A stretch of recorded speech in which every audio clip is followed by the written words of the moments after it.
കൾ മാറി മഹാനായ താജുൽ ഉലമ അസ്സി അബ്ദുറഹ്മാൻ അൽ ബുഖാരി 1978 സമസ്തകളുടെ ജമിയത്തുൽ ഉലമായുടെ സാന്നിധ്യം ഏറ്റെടുത്തപ്പോൾ പിന്നീട് സമസ്തയുടെ ഒട്ടുമിക്ക അധ്യക്ഷനും സമസ്തകളുടെ ജമിയത്തുൽ ഉലമയുടെ അജയ്യ നേതൃത്വം മഹാനായ താജുൽ ഉലമയായിരുന്നില്ലേ?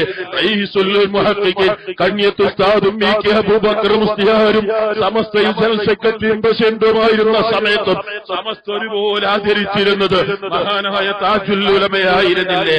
1976 എന്റെ കണ്ണുകൊണ്ട് എന്റെ കുട്ടിക്കാലത്ത് കണ്ടത് ഞാൻ ഓർക്കുകയാണ്. കോഴിക്കോട് ടൗൺ ഹാളിൽ നടക്കുന്ന പണ്ഡിത സമ്മേളനത്തിൽ താജുൽ ഉലമ കുടിച്ച വെള്ളം വെച്ചപ്പോൾ മഹാനായ കണ്യത്ത് ഉസ്താദ് കെ അബൂബക്കർ മുസ്തിയാർ വെള്ളം കുടിക്കുന്നത് മഹാനായ താജുൽ ഉലമയെ മുന്നിൽ നടത്തിയിരുന്നത് അവരെ ശിഷ്യരായിരുന്നുവെങ്കിലും അവർ ആദരിച്ചിരുന്നു, ബഹുമാനിച്ചിരുന്നു.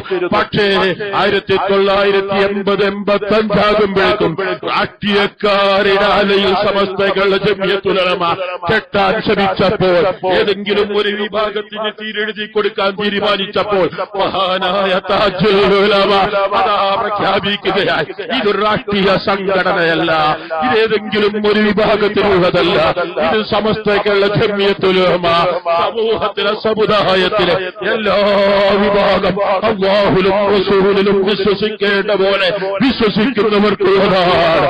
അവരെ തെറി പറയുന്നവരെ, അവരാക്ഷേപിക്കുന്നവരോട് ഏത് നയം സ്വീകരിക്കണമെന്ന് മഹാനായ ശിഹാബുദ്ദീൻ അഹമ്മദ് കോയ ശാലിയാത്തി ഞങ്ങൾക്ക് 6ാം വാർഷികത്തിൽ നൽകിയ പ്രമേയമുണ്ട്. സമസ്തയുടെ 4ാം ക്ലാസ്സിൽ പഠിപ്പിക്കുന്നുണ്ട്.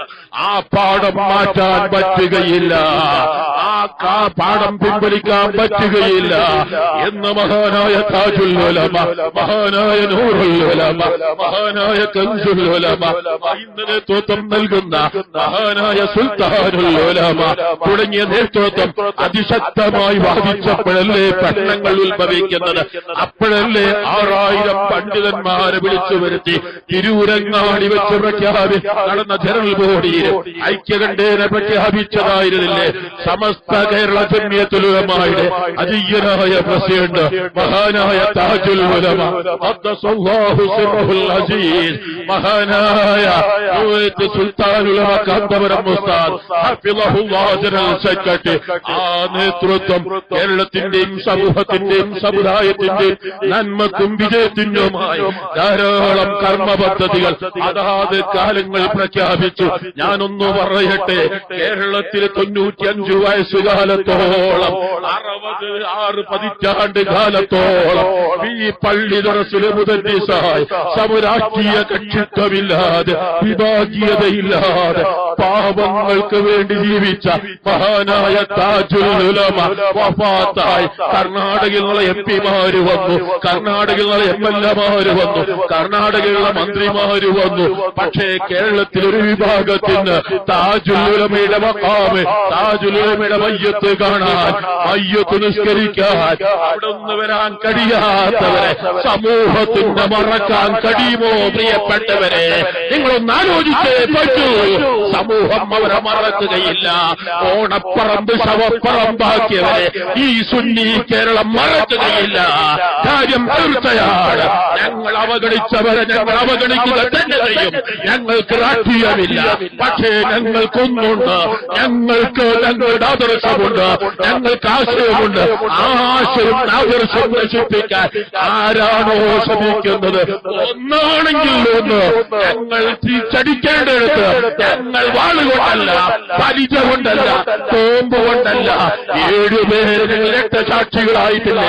പകരം ഒന്നിന് ഞങ്ങൾ കത്തികൊണ്ട് കുത്തിയിട്ടില്ല, ഞങ്ങൾ കുത്തുകയില്ല.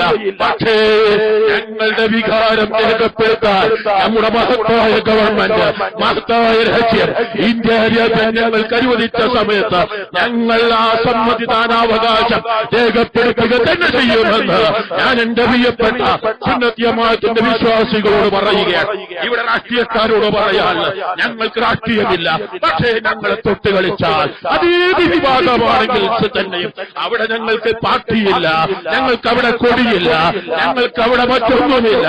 ഞങ്ങളുടെ ആദർശത്തെ തൊട്ട് കളിക്കുന്നവരാരാണ്? ഞങ്ങളുടെ അസ്തിത്വത്തെ തൊട്ട് കളിക്കുന്നവരാരാണ്? അവർക്കെതിരെ ഞങ്ങൾക്ക് രേഖപ്പെടുത്താനുള്ള അവകാശം ഞങ്ങൾ രേഖപ്പെടുത്തുക തന്നെ ചെയ്യുമെന്ന് പറഞ്ഞുകൊണ്ട് ഞാൻ കൂടുതലായി സംസാരിക്കുന്നില്ല. ഇവിടെ പ്രിയപ്പെട്ട മുസ്ലിം കേരള മുസ്ലിം ജമാഅത്ത് കേരളത്തിന്, ഇന്ത്യക്ക് ഈ സമയത്ത് വഖഫ് ബോർഡ് മാർച്ച് നടത്തേണ്ടി വന്നതിൽ നമുക്ക് വേദനയുണ്ട്, ദുഃഖമുണ്ട്. പക്ഷേ മറ്റൊരു മാർഗവുമില്ലാതിരിക്കുമ്പോൾ എന്തു ചെയ്യാൻ പറ്റും? പ്രിയപ്പെട്ടവരെ, മഹാനായ 300ഓളം പള്ളികളാണ് നമ്മുടെ പൂർവീകരെ പടുത്തുണ്ടാക്കിയത്. അത് മുഴുവനും സുന്നികൾ അവിടുന്ന് പുറത്താക്കാൻ എന്തെല്ലാം ഏകപക്ഷീയ തീരുമാനങ്ങൾ പല പ്രാവശ്യം പലവരുടെയും മുമ്പിൽ ശ്രദ്ധയിൽപ്പെടുത്തിയിട്ടും പക്ഷേ തിരിഞ്ഞു നോക്കാതെ ഏകപക്ഷീയമായ തീരുമാനം. പാലക്കാട് ഒരു പ്രദേശത്ത് ചെന്ന് നോക്കുമ്പോൾ AP വിഭാഗത്തിൽപ്പെട്ട സുന്നി മരിച്ചാൽ മയ്യത്ത് മറവ് ചെയ്യണമെങ്കിൽ 4500 രൂപ. മനസ്സിലാക്കണം. AP വിഭാഗത്തിൽപ്പെട്ട ഒരു സുന്നി മരിച്ചാൽ മയ്യത്ത് മറവ് ചെയ്യണമെങ്കിൽ 4500 രൂപ. ജമാഅത്തെ ഇസ്ലാമിൽപ്പെട്ടവരാണ് മരിച്ചതെങ്കിലോ 1 രൂപയും വേണ്ട. ഇതെന്ത് വഖഫ് ബോർഡാണ്? ഇതെന്ത് നയമാണ്? ഇങ്ങനെ ഓരോ സ്ഥലങ്ങളിലും ഏകപക്ഷീയമായി തീരുമാനമെടുത്ത സമയത്ത് നമുക്ക് പ്രതികരിക്കാതിരിക്കാൻ നിർവാഹമില്ല എന്നതുകൊണ്ട് മാത്രമാണ് വഖഫ് ബോർഡ് മാർച്ച് ഇപ്പോൾ കഴിഞ്ഞ ദിവസം മലപ്പുറത്ത്, അതിന് തൊട്ടുമുമ്പ് കോഴിക്കോട്, ഇൻഷാ അല്ലാഹ് വേണ്ടി വന്നാൽ എറണാകുളത്ത് സെൻട്രൽ ഓഫീസും മാർച്ച് അതിവിദൂരമല്ല എന്ന് ഞാൻ എന്റെ പ്രിയപ്പെട്ട പ്രവർത്തകരോട് അറിയിക്കുകയാണ്. ഇത് ഒരു ഒരു ടെസ്റ്റ് ഡോസ് മാത്രമാണ്. നിങ്ങൾ തിരുത്തുന്നുണ്ടോ ഇല്ലേ? നിങ്ങൾ ശരിയാകുന്നുണ്ടോ ഇല്ലേ? നിങ്ങൾ ശരിയാകുന്നില്ല എങ്കിൽ ഞങ്ങൾ മാർച്ച് കൊണ്ട് മാത്രം ഞങ്ങൾ നിർത്തുകയില്ല. ഞങ്ങൾ തുടർ നടപടികളുമായി ഞങ്ങൾ മുന്നോട്ട് പോവുക തന്നെ ചെയ്യും. നിങ്ങൾക്ക് തിരുത്തലാണ് നല്ലത്. ഞങ്ങൾക്ക് ഇവിടെ മന്ത്രിസ്ഥാനം ആരോടും ആവശ്യപ്പെട്ടിട്ടില്ല. ഞങ്ങൾ 5ാം മന്ത്രിയാവണമെന്ന് പറഞ്ഞിട്ടില്ല, 6ാം മന്ത്രിയാവണമെന്ന് ഞങ്ങൾ പറഞ്ഞിട്ടില്ല, ഞങ്ങൾക്കൊരു MLA വേണമെന്ന് ഞങ്ങൾ പറഞ്ഞിട്ടില്ല. ഞങ്ങൾക്ക് പറയാനുള്ളത് ആരാധനാലയങ്ങൾ അതിന്യൂനപക്ഷങ്ങൾക്ക്, മുസ്ലിമീങ്ങൾക്കെന്ന് മാത്രമല്ല, അതിവിടെ എല്ലാ വിഭാഗം ആളുകൾക്കും, ഹൈന്ദവർക്കാവട്ടെ, മുസ്ലിമീങ്ങൾക്കാവട്ടെ, ക്രിസ്ത്യാനികൾക്കാവട്ടെ, ഈ മതേതരത്വ രാജ്യത്തില് എല്ലാവർക്കും ആരാധനാലയങ്ങൾ നിർമ്മിക്കാനുള്ള സ്വാതന്ത്ര്യം വേണം.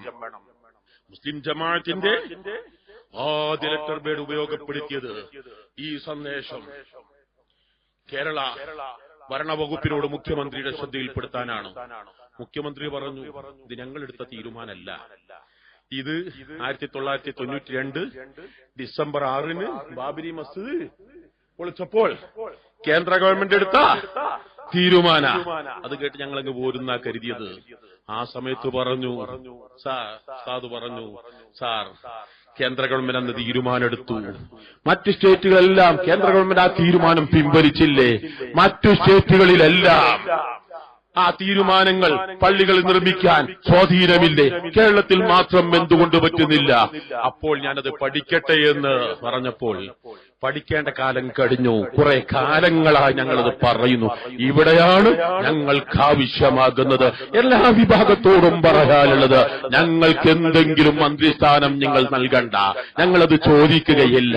ഞങ്ങൾക്ക് MLA സ്ഥാനം വേണ്ട, ഞങ്ങളത് ചോദിക്കുന്നില്ല. പക്ഷേ ഞങ്ങൾക്ക് ഞങ്ങളുടെ ഭരണഘടന അനുവദിച്ചു തന്ന അവകാശങ്ങളനുസരിച്ച് ഞങ്ങൾക്ക് ജീവിക്കാൻ ഞങ്ങൾക്ക് കഴിയണം. അതാണ് ഞങ്ങൾക്ക് നിങ്ങളോട് ചോദിക്കാനുള്ളത്. അത് ആരാണോ വകവെച്ചു വരുന്നത് അവരുടെ കൂടെ ഈ പ്രസ്ഥാനമുണ്ടാകും. അതാരാണോ ഭരിക്കുന്നത് അവർക്കെതിരെ ഈ പ്രസ്ഥാനം എന്നെന്നും നിലനിൽക്കുക തന്നെ ചെയ്യുമെന്നുണർത്തി ഇതിനു വേണ്ടി സഹായിച്ച